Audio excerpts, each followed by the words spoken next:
Hello बच्चों, कैसे हैं आप लोग। तो आज हम लोग प्रकाश के अपवर्तन का एक बहुत ही बेहतरीन टॉपिक पढ़ने वाले हैं, पूर्ण आंतरिक परावर्तन। केवल गौर से देखिएगा, केवल वीडियो को एक बार देख लीजिए ढंग से। कभी भी पूर्ण आंतरिक परावर्तन का कोई भी क्वेश्चन आपसे नहीं छूटेगा। देखिए, तो पहले हेडिंग डाल लेते हैं, पूर्ण आंतरिक परावर्तन, total internal reflection. Total internal reflection, इसको शॉर्ट में हम लोग बोलते हैं TIR। ये एक टॉपिक है, ये क्वेश्चन अभी नहीं लिख रहे हैं, ये अभी टॉपिक ले लिए यहां से। अब यहां से हम लोगों को पता हो गया, ये थोड़ा हेडिंग डाल लेंगे कि यहां से हम लोगों को क्या पढ़ना है, पूर्ण आंतरिक परावर्तन के बारे में पढ़ना है। तो इस टॉपिक का पहला क्वेश्चन हम लोग लेते हैं, क्रांतिक कोण क्रिटिकल एंगल, इसको शॉर्ट में लिखा जाता है CA। क्रांतिक कोण क्या है?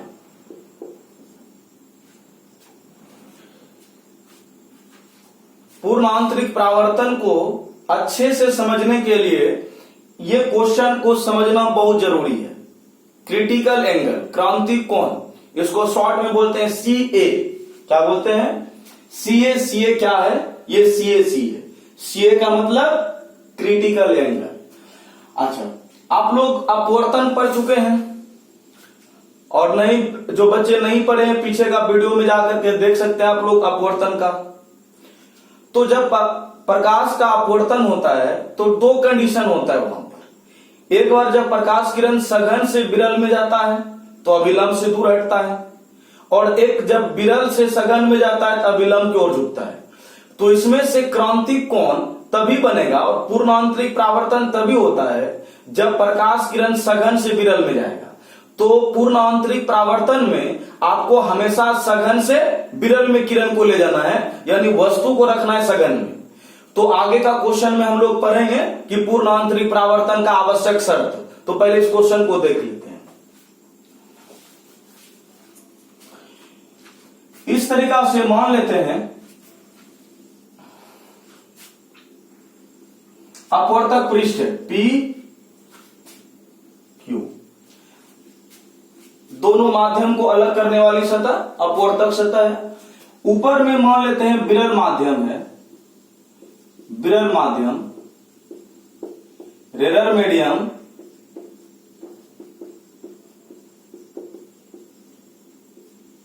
और नीचे मान लेते हैं सघन माध्यम है, सघन माध्यम,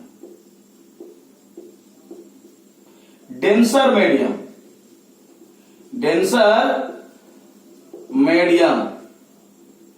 देखिए, क्रांतिक कोण तभी बनेगा जब वस्तु प्रकाश किरण जो है सघन से विरल में जाएगा, क्योंकि ये पूर्ण आंतरिक परावर्तन का शर्त है। आगे में हम लोग पढ़ेंगे, पूर्ण आंतरिक परावर्तन का पहला शर्त है कि प्रकाश किरण सघन माध्यम से विरल माध्यम में प्रवेश करना चाहिए, और विरल से सघन में जाएगा तो पूर्ण आंतरिक परावर्तन भी नहीं हुआ, क्रांतिक कोण भी नहीं होगा।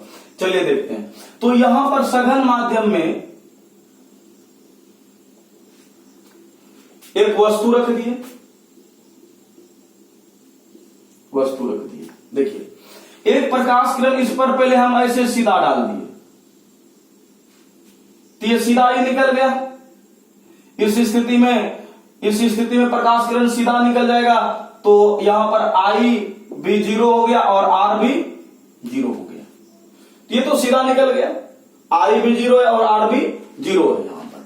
अब क्या करते हैं, एक प्रकाश किरण को ऐसे तिर्यक रूप से लेते हैं, यहां इस तरीका से, या ये वाला कंडीशन आप मान लेते हैं नहीं खींचते, ये वाला सीधा निकलने वाला। एक प्रकाश किरण को ये इस तरीका से लिए। यह है अपवर्तक सतह और यह हो गया आपतित किरण। आपतित किरण अपवर्तक सतह से जिस बिंदु पर टकराती है उसको हम लोग बोलते हैं आपतन बिंदु। आपतन बिंदु पर डाले गए लंब को अभिलंब कहते हैं। अब देखिए यहां पर जो है प्रकाश किरण ट्रेवल कर रहा है डेंसर टू रेयर, सघन से विरल में जा रही है। तो भाई जाना था तो इसको ऐसे सीधा, लेकिन ये अभिलंब से थोड़ा दूर हट जाता है, अभिलंब से थोड़ा दूर हट जाता है। ठीक है, ये हो गया आपतित किरण और अभिलंब के बीच जो कोण बनता है आपतन कोण। और ये हो गया अपवर्तित किरण और अभिलंब के बीच जो कोण बनता है इसको मान लिया अपवर्तन कोण। इसको मान लिया I1, इसको मान लिया R1। ठीक है, अब और आपतन कोण को थोड़ा और बढ़ा देते हैं। तो आपतन कोण बढ़ाने के लिए इसको इस तरीका से किरण को ले लिए, फिर ये हो गया आपतन बिंदु, यहां पर लंब खींच लिए। इस बार देखिए आपतन कोण हो गया पहले से ज्यादा, इसको हम मान लेते हैं I2। कितना हो गया I2। ठीक है, यानी I2 जो है वो I1 से ज्यादा है, देख रहे हैं यहां पर, यह I1 और यह I2। जब आपतन कोण हो गया, अब देखिए इस किरण को ऐसे जाना था, ये थोड़ा और अभिलंब से दूर हट गया। आप लोग देख पा रहे हैं, ये हो गया आपका R2। अपवर्तित किरण देखिए, आपतित किरण और अभिलंब के बीच जो कोण बनता है इसको बोलते हैं आपतन कोण।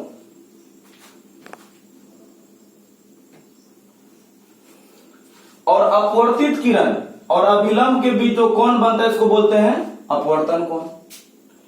आपतन कोण देखिए, यहां पर आपतन कोण को बढ़ाए, अपवर्तन कोण भी बढ़ गया, और थोड़ा आपतन कोण को बढ़ाते हैं तो किरण को इस बार ले लिए इस तरीका से। ठीक है, इस तरीका से ले लिए। फिर ये हो गया आपतन बिंदु, यहां पर लंब डाल लिए।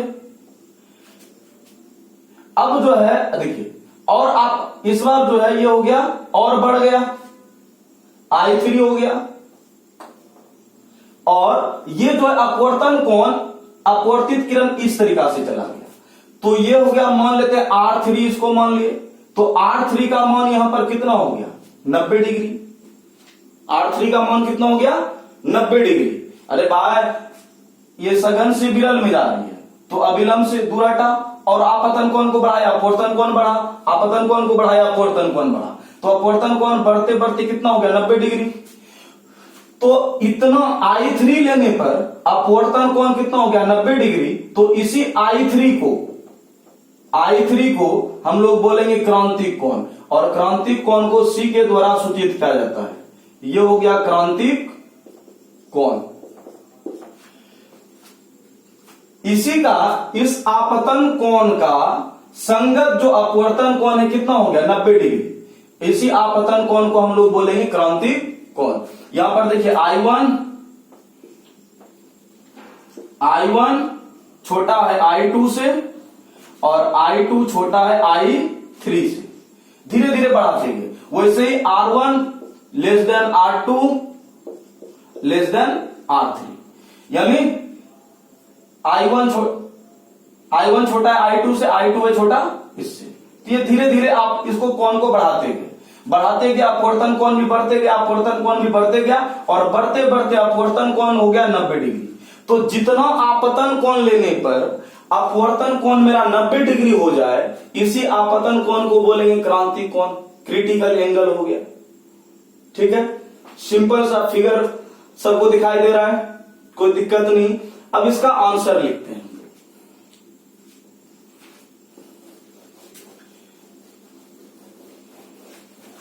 मिटा देते हैं। ओहो क्या जबरदस्त समझाए सर, मजा आ गया। अरे अभी कुछ भी नहीं है, केवल देखते रहो। चलिए देखते हैं। तो इसमें लिखेंगे कि जब प्रकाश किरण सघन माध्यम से विरल माध्यम में जाती है, विरल माध्यम में जाती है तो वह अभिलंब से दूर हट जाती है। अभिलंब से दूर हट जाती है, सिंपल बात बोले। फिर बोले कि आपतन कोण के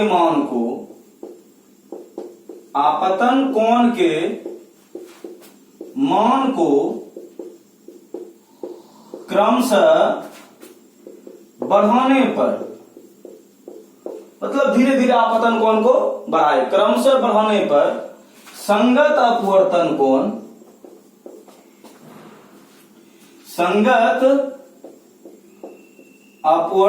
कोण भी क्रमशः बढ़ते जाता है। आपतन कोण को बढ़ाते हैं, अपवर्तन कोण भी मेरा बढ़ते जाता है। ठीक है। आपतन कोण के एक निश्चित मान पर संगत अपवर्तन कोण 90 डिग्री हो जाती है। संगत अपवर्तन कोण 90 डिग्री हो जाती है। इसी आपतन कोण को क्रांतिक कोण कहते हैं।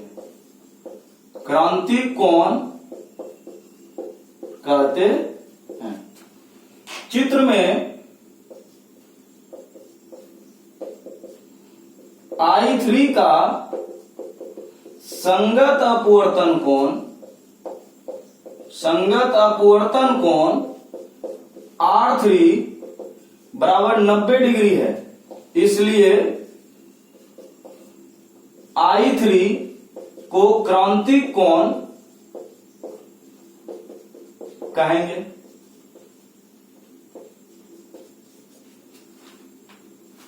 उतार लो आराम से।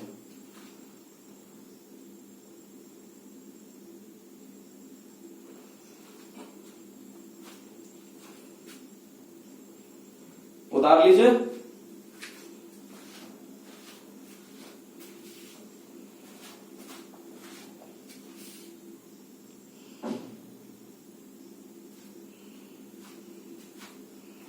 चलिए आगे बढ़ते हैं, मिटा देते हैं। पॉज करके लिख लेना।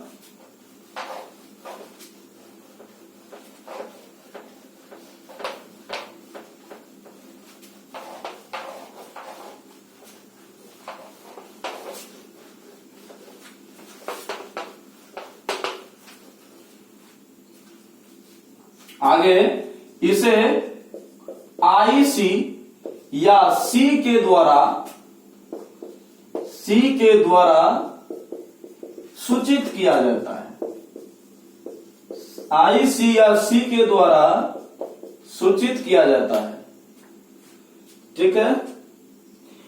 अब आगे इसके लिए थोड़ा फॉर्मूला ड्राइव करते हैं। फॉर्मूला इसके लिए निकालना है। एकदम देखते रहना बेटा, एकदम जबरदस्त कॉन्सेप्ट समझा रहे हैं। केवल इसको जैसे बोल रहे हैं नोट्स बना लो केवल कॉपी पर। देखो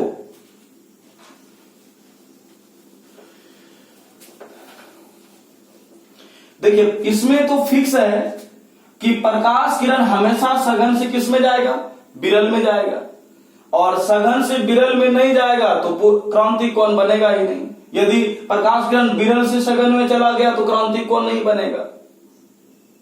ठीक है। चलिए, माना कि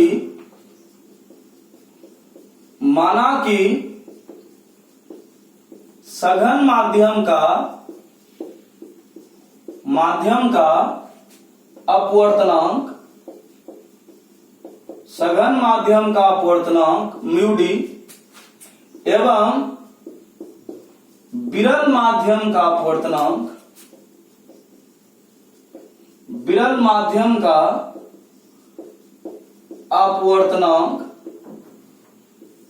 म्यू आर है। आर से रेरर हो गया, डी से डेंसर हो गया। म्यू आर है। लिखेंगे यहां प्रकाश किरण, यहां किरण सघन से विरल माध्यम में जाती है, विरल माध्यम में जाती है। यहां किरण सघन माध्यम से विरल माध्यम में जाती है। तो यहां पर आपको क्या करना है, सिंपल आपको स्नेल लॉ लगाना है, स्नेल का नियम। चलिए तो क्या करना है, स्नेल का नियम यहां पर आपको लगाना है। पहले यहां तक लिख लीजिए आराम से।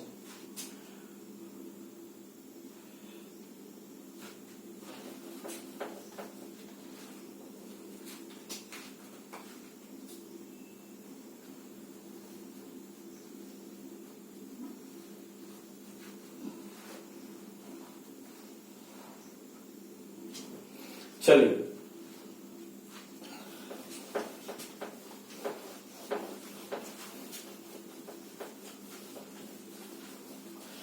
अब सिंपल क्या बोले, यहां पर आपको स्नेल का नियम लगाना है।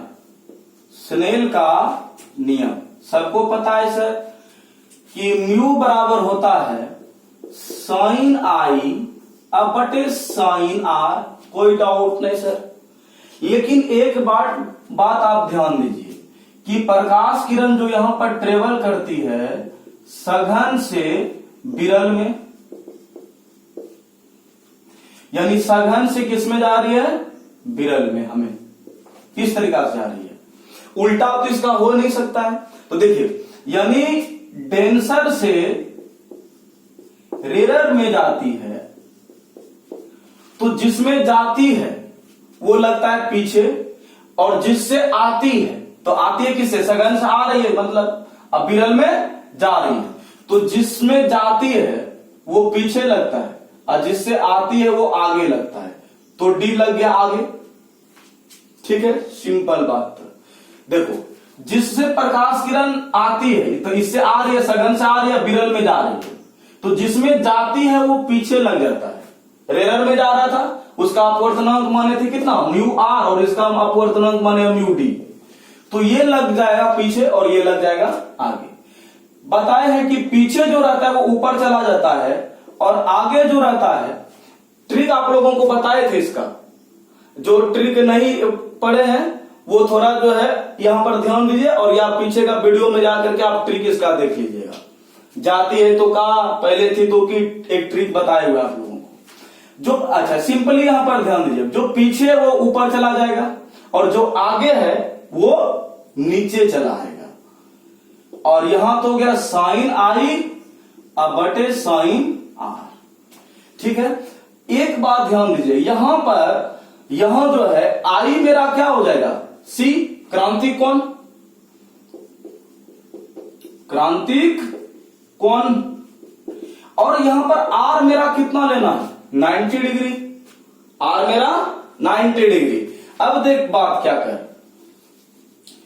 आर का मान रख दिया, आर का मान रख देना है तो म्यू आर हो गया अब बटे हो गया म्यू डी, अब बराबर साइन आई, तो आई के जगह पर क्या लिख देंगे, सी, क्योंकि आपतन कोण मेरा क्या होना चाहिए, क्रांतिक कोण, और आर के जगह पर हो जाएगा साइन 90 डिग्री।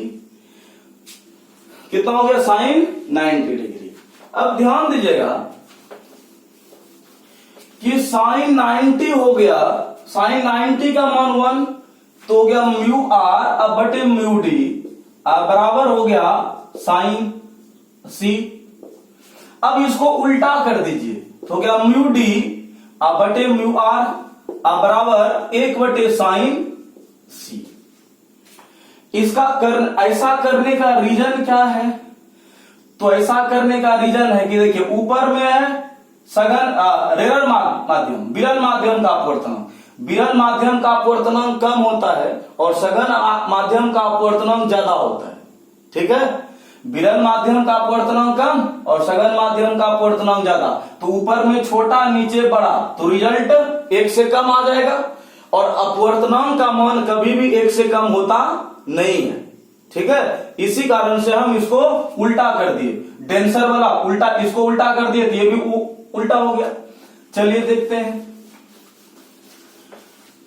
अब देखिए यहां पर एक चीज समझाए थे आप लोगों को, यहां पर देखिए गौर कीजिएगा, यहां पर जो पीछे है वो ऊपर जाता है और जो आगे वो नीचे जाता है। इसका मतलब जो ऊपर है वो पीछे लिखाएगा और जो आगे नीचे है वो आगे लिखाएगा। तो यहां पर जो ऊपर है वो पीछे लिखा गया, जो नीचे है वो आगे लिखा गया, बराबर 1/sin c। ये हो गया आपका सूत्र। अब मान लेते हैं ये तो हो गया आपका सामान्य सूत्र। अब स्पेशली मान लेते हैं कि वायु के लिए निकालते हैं। मान लेते हैं कि प्रकाश किरण स्पेशली पानी से हवा में जा रहा है या कांच से हवा में जा रहा है या कोई भी माध्यम से हवा में जाती है, ठीक है। जब किरण किसी सघन माध्यम से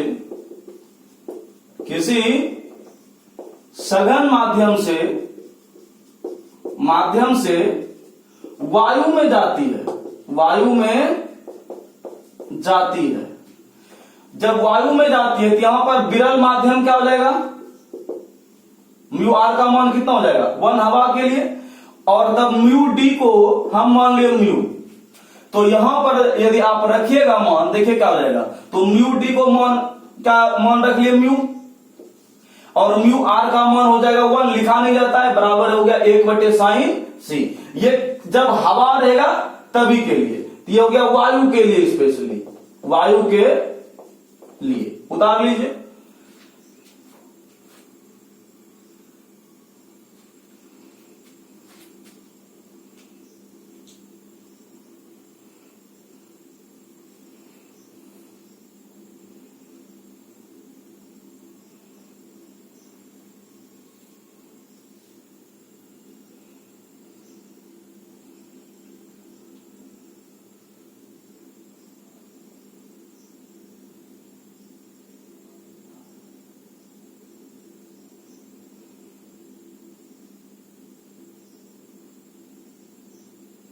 चलिए तो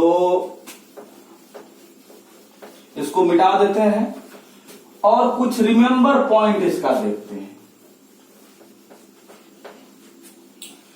रिमेंबर पॉइंट इसका देखते हैं। रिमेंबर पॉइंट या ऑब्जेक्टिव पॉइंट,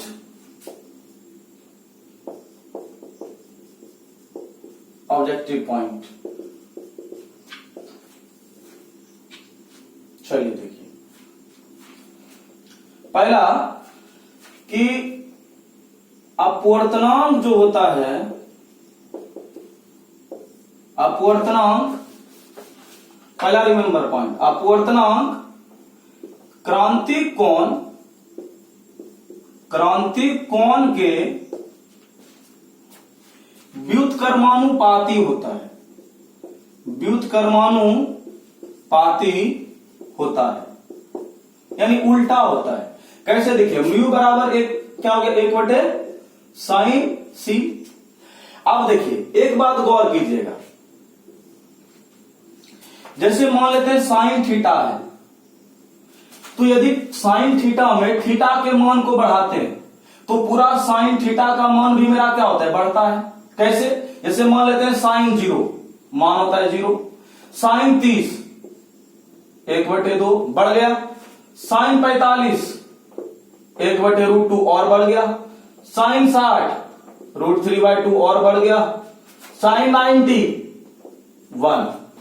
क्या देख रहे हैं कि जब साइन थीटा में थीटा का मान बढ़ता है तो पूरा हॉल साइन थीटा का मान भी क्या होता है, बढ़ता है। उसी तरीका से जब साइन सी में सी बढ़ेगा तो पूरा साइन सी बढ़ेगा, तो ये बढ़ेगा तो ये क्या होगा, घटेगा। यानी अपवर्तनांक और क्रांतिक कोण क्या होता है, उल्टा होता है, व्युत्क्रमानुपाती। रिमेंबर पॉइंट में पहला रिमेंबर पॉइंट नोट कर लीजिए।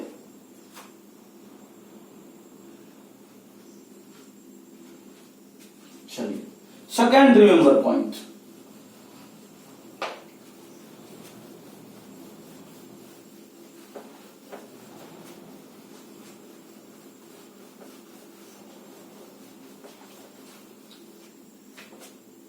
मजा आ रहा है बाबू? जबरदस्त है कॉन्सेप्ट बता रहे बेटा, खाली एकदम दिमाग स्थिर रख। चलिए देखिए दूसरा,